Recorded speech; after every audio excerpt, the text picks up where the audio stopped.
Hey, South Carolina's math industry, and we are going to take a look at the quadratic formula. So to warm up, what we're going to try to do is solve this equation right over here. Try to find the x-intercepts. So let's try factoring, or let's try to factor. So the general rule, what could be multiplied to negative 11 and add up to positive 4? Well, if we tried to use parentheses by trying to factor it all out, we have x and x to make x squared, but we don't know what to do next, because if I try to multiply to 11, 11 is actually a prime number, meaning it can't be multiplied by anything else but 11 and itself. It's not a composite number. Not only that, there's no way we can add to positive 4. So, master product property and factoring isn't really going to help us at all. So let's try to look at the problem a different way.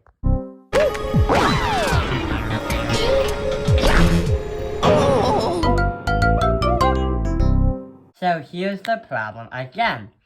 So what we could do is try to look at a new strategy called the quadratic formula. So the quadratic formula is going to look like this. It's going to be x equals negative b plus or minus the square root b squared minus 4ac over 2a. So that's going to be the formula for the trying to find what the x value is in a quadratic or these kinds of problems. Using this formula is also going to help us understand and get x without having to deal with a prime number. Well, yeah, we have to deal with a prime number, but it can easily drive us to our answer. It can easily drive us to our answer with a complex problem like this one, where it only works.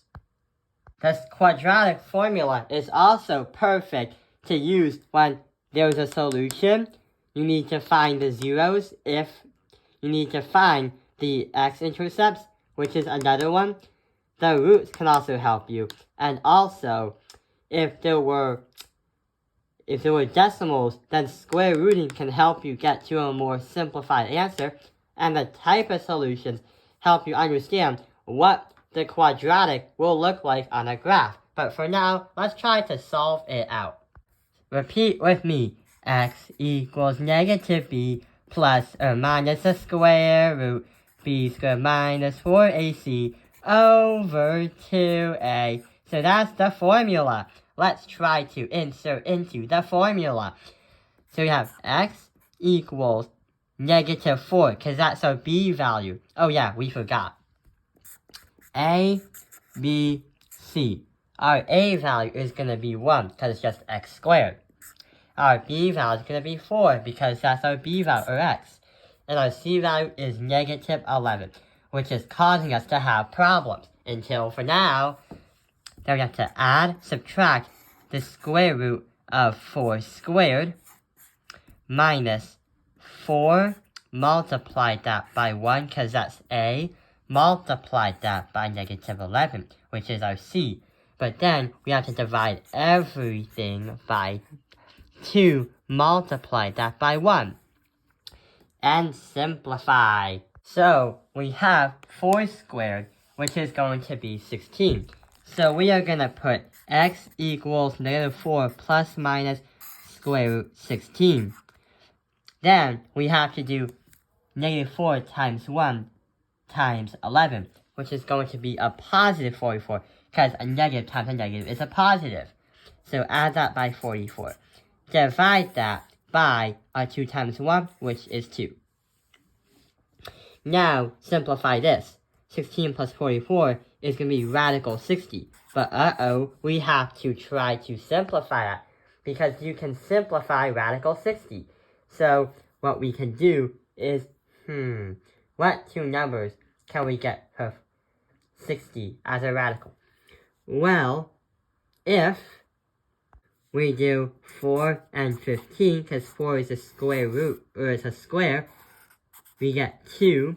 So now we have 2 radical 15.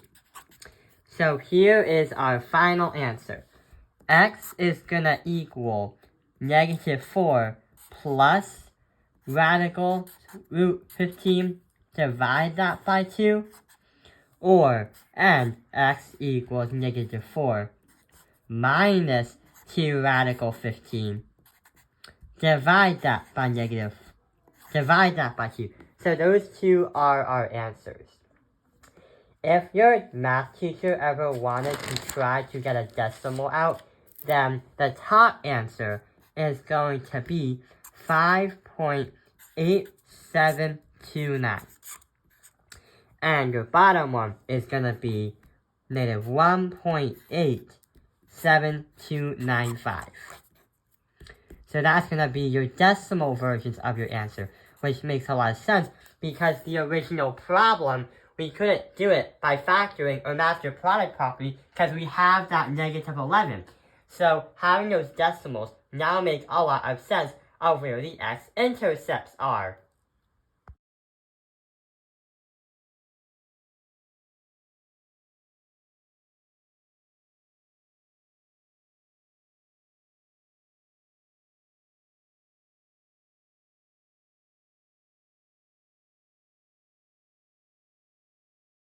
So yeah, we did it. We now know how to use that quadratic formula. Did you know many mathematicians that are in the algebra field use a quadratic formula to help them discover new stuff about algebra?